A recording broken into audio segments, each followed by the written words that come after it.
Hello, my friends. Well, first I wanted to tell you that I make a very deliberate effort not to dress up or put on makeup or anything for these videos because I want to make the point that it's okay to show up just as we are when we do work in service of others. Sometimes that's a little hard for me when I see the reflections that come back from the screen, but I have to hold strong to that. So I wanted to take some time to talk about the challenges that I'm experiencing, because I think it can be easy in this world of short posts and pretty pictures to get the sense that other people are doing things that we can't do. Like, I've heard that the amount of time we spend on social media can actually make us feel more depressed because we feel like other people's lives are better than ours or they're doing more important things. So I wanted to share that I've actually been experiencing a lot of that feeling of I'm not doing enough. I'm not doing the most important work that I could be doing. I organized this trip with the intention to keep it open so that I could be available for what was needed. And that means that I gave up a lot of sense of control. And that's really hard because there are certain ways that I want to see myself because those tell me that I'm of value and that I'm doing the right thing with my life. So I'm talking about all this in case it's valuable to you, so please hear it that way.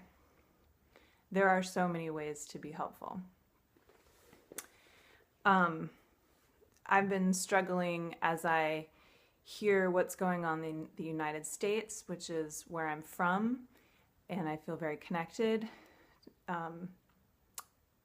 It's hard to know what to do, hard to know how to contribute and be helpful, and hard to know what to say to people and how to be as a white person of privilege. So all of that honestly is just really painful. And I don't spend a lot of time feeling lighthearted. I spend a lot of time feeling pretty heavy and not necessarily depressed, but worried and responsible.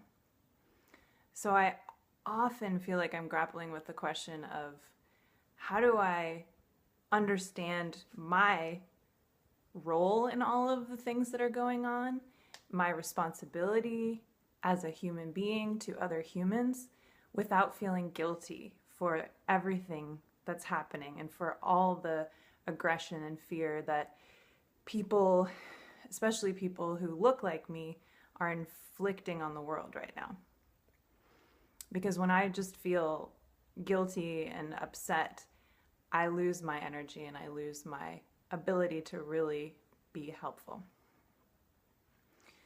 So I had the fortune of tuning in and participating in a web talk that was hosted by Reverend Angel Kyoto Williams, Lama Rod Owens, and Jasmine Seydula, I think is how you pronounce her last name, but I apologize if I didn't pronounce it right. They wrote the book Radical Dharma, talking race, love, and liberation is perhaps the subtitle. Strongly recommend this book if you are wondering how to really engage in conversations about race and intolerance, prejudice, fear, without also getting completely overwhelmed or feeling really guilty or checking out.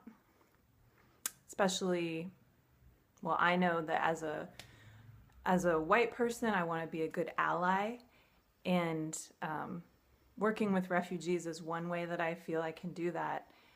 But I always have a responsibility to coming back to talking to the people who show up at alt-right rallies and say things that are so triggering that maybe people with historical trauma just can't receive it.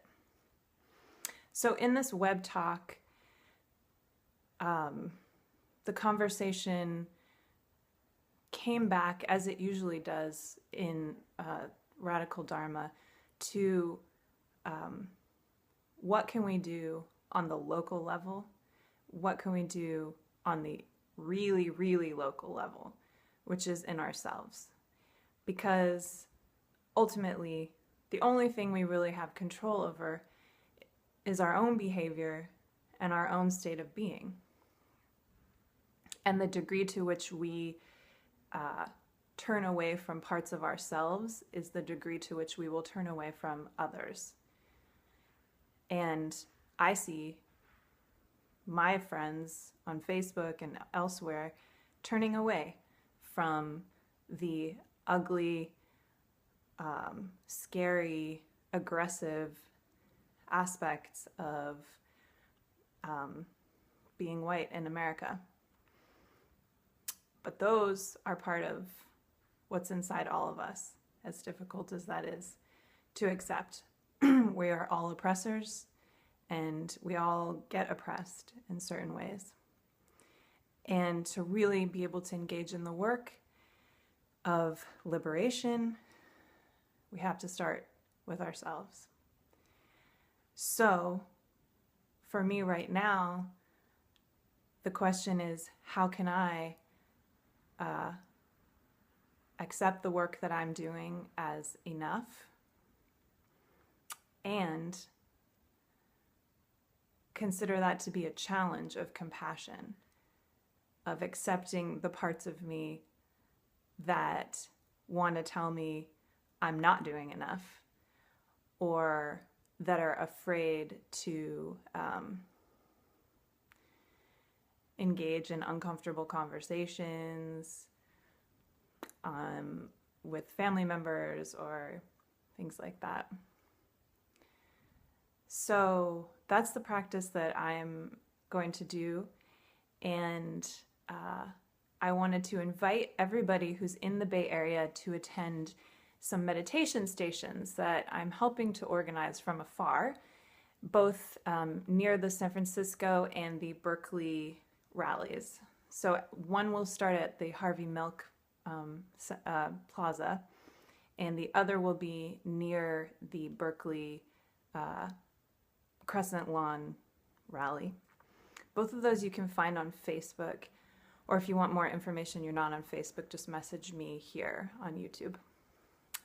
So those meditation stations are going to be a place where people can practice self-reflection and radical inclusivity. That means including all the parts of themselves, the parts that don't want to acknowledge or accept that there is white supremacy and racism in this country, and there is white supremacy and racism in each one of us.